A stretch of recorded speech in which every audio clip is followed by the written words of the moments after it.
Nous sommes le 13 août 1986 près de Novillars, une petite bourgade située à 15 km de Besançon. Aujourd'hui, la famille Maury, accompagnée d'amis et de voisins, est venue pique-niquer sur les berges du Doubs. Les abords du pont de Verrarcier sont tranquilles et isolés. Mais surtout, le coin est particulièrement réputé pour la pêche. C'est toi qui les as. Voilà Tony. Alors tu vois comment ça marche. Hein. Pendant que les adultes disposent le déjeuner sur l'herbe, Michel Jiménez aide Tony Maury, 12 ans, à monter sa ligne. Voilà. Ça lui fait plaisir de pêcher, Tony. Tony, tu vois l'endroit là qu'il y a au pied de la cascade. Tu vas t'installer là. Et là, tu vas prendre de bonnes truites là. Ah ouais, c'est un super coin là. On ne déjeunera pas avant un quart d'heure, alors Tony s'éloigne du groupe pour aller tenter sa chance. Après tout, la pêche, c'est peut-être aussi facile que l'affirme Michel. Il va nous sortir une truite. Nous prends pas une baleine, Tony.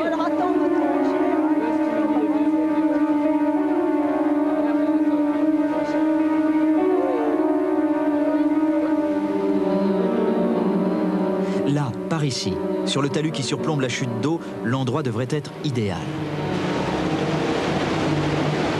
Tony n'a pas une très grande longueur de fil sur sa canne à pêche, alors pour gagner 1 mètre ou 2, il s'approche du bord de la berge. Au pied de la cascade, le courant et les remous sont violents. Immédiatement, le petit bouchon de liège est déporté vers le bord, dans les cailloux. Alors Tony ramène sa ligne.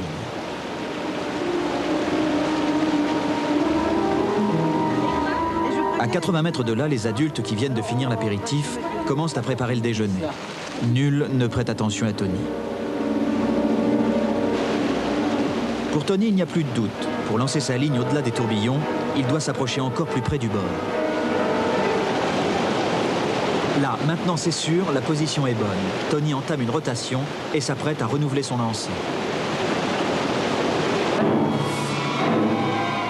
Mais soudain, sa chaussure glisse sur l'herbe humide et c'est la chute dans l'eau froide du Doubs.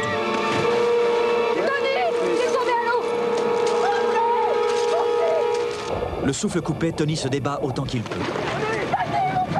À cet endroit, le Doubs fait à peine 2,50 m de profondeur, mais Tony ne sait pas nager. Sur la rive, c'est la consternation. Ils sont tous complètement affolés car aucun d'entre eux ne sait nager.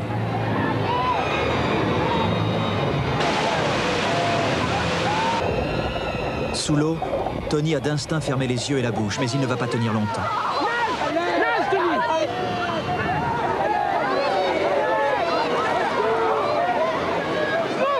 Et moi, je l'ai vu mon fils se débattre. Puis après, plus rien.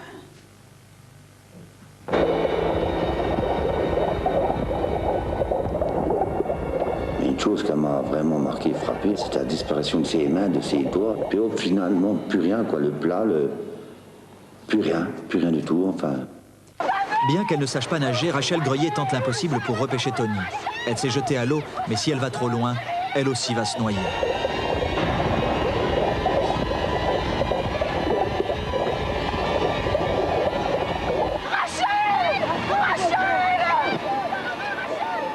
C'est alors que de l'autre côté du fleuve, un pêcheur, Philippe Cacheux, entend les appels désespérés de la famille Maury. En une seconde, il réalise le drame qui est en train de se produire. Il écrit, j'ai compris quand même malgré tout qu'il se passait quelque chose de grave. Et donc, à ce moment-là, je suis revenu sur le bord et donc j'ai couru pour aller voir ce qui se passait. Comme c'était quand même assez loin, j'ai traversé le pont. Environ, j'ai mis environ 2, 3, 4 minutes, voire 4 minutes quand même. À moitié noyée, Rachel vient par chance d'être amenée par le courant sur la berge du Doubs.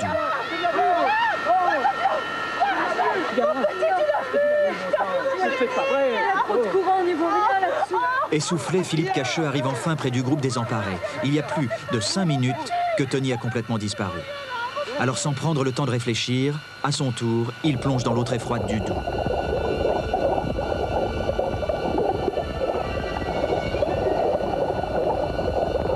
J'ai plongé une première fois, je l'ai pas retrouvé, j'ai replongé une deuxième fois. C'est pareil, donc je suis arrivé, j'ai quand même touché les pierres dans le fond, mais je voyais strictement rien. Rien, mais rien. 2 fois, 3 fois, tant qu'il le peut, Philippe Cacheux plonge et replonge. Mais hélas, Tony reste introuvable. Sur la berge, les parents de Tony sont en état de choc. Tout semble perdu quand, soudain, une voiture de gendarmerie apparaît sur le pont. Aussitôt, ils comprennent que quelque chose de grave est en train de se produire. C'est trop tard, j'y vois rien. Ah, j'en peux plus. Philippe Cacheux est épuisé. Il a fait tout ce qu'il a pu. Tu l'as vu? Non, c'est pas moi. Non, c'est pas moi. Quand le pêcheur a plongé dedans pour essayer de retrouver Tony, on pensait qu'elle allait nous le retrouver. Et puis, bon ben, avec tous les efforts qu'il a fait, il n'a pas pu le toucher, quoi. Ça fait longtemps qu'il est dans l'eau. Ça fait combien de temps exactement? Je sais pas, ça fait longtemps, ça fait un bon moment qu'il est dans l'eau. Il y a presque 10 minutes que Tony est tombé dans le Doubs.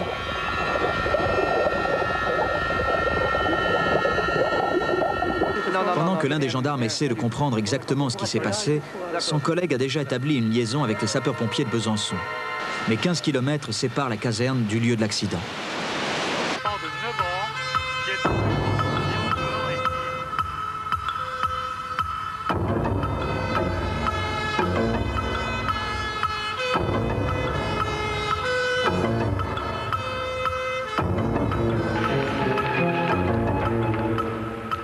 Le sergent-chef René Méric et ses deux plongeurs, Dominique Marchand et Thierry Vuillaume, ont fait au plus vite. Mais ils ont tout de même mis 15 minutes pour arriver.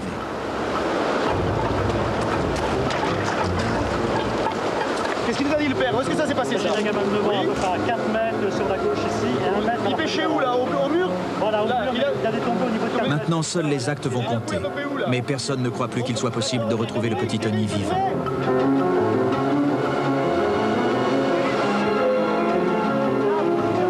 Vous restez ensemble, vous n'y verrez que dalle.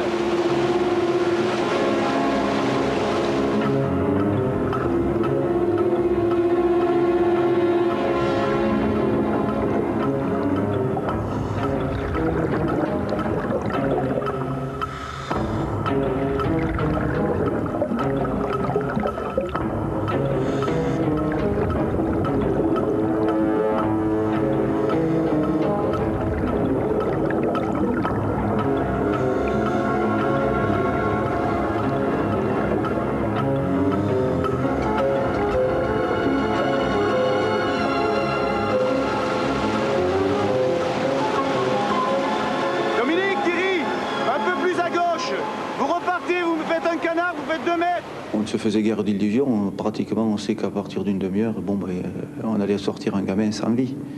On savait qu'il était mort, mais donc on ne pouvait pas le dire qu'il était mort, on n'a pas le droit. Et puis aux yeux des parents, il fallait faire quelque chose. Et puis nous avons fait tout simplement notre travail.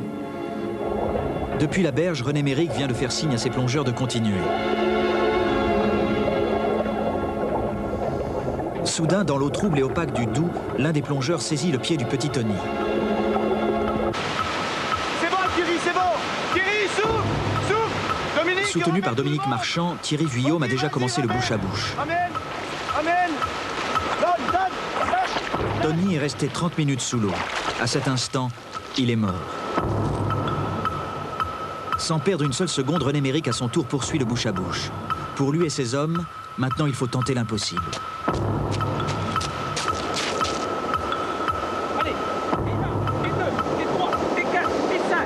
Puis le père a repris espoir, a cru à ce que nous faisions. Et puis, ma foi, il savait plus quoi dire, quoi. Il avait des gros yeux, il savait pas quoi faire, quoi.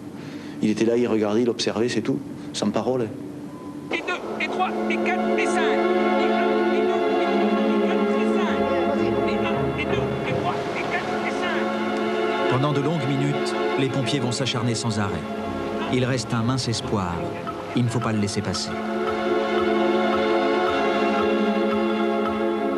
À son tour, une équipe médicale équipée d'un bloc d'oxygène arrive sur la berge.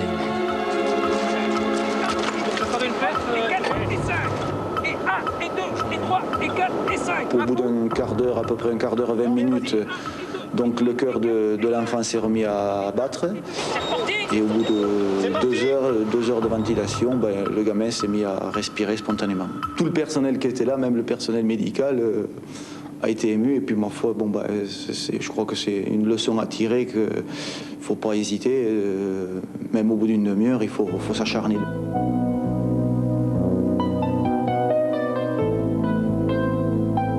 que j'ai pu résister. J'ai eu du bol, c'est tout. Le dernier souvenir que j'ai retenu, c'est qu'un monsieur me montait ma canne à pêche. Après, c'est tout. Aujourd'hui, Tony a 18 ans. Et les sapeurs-pompiers qui lui ont rendu la vie lui ont depuis cette terrible journée appris à nager.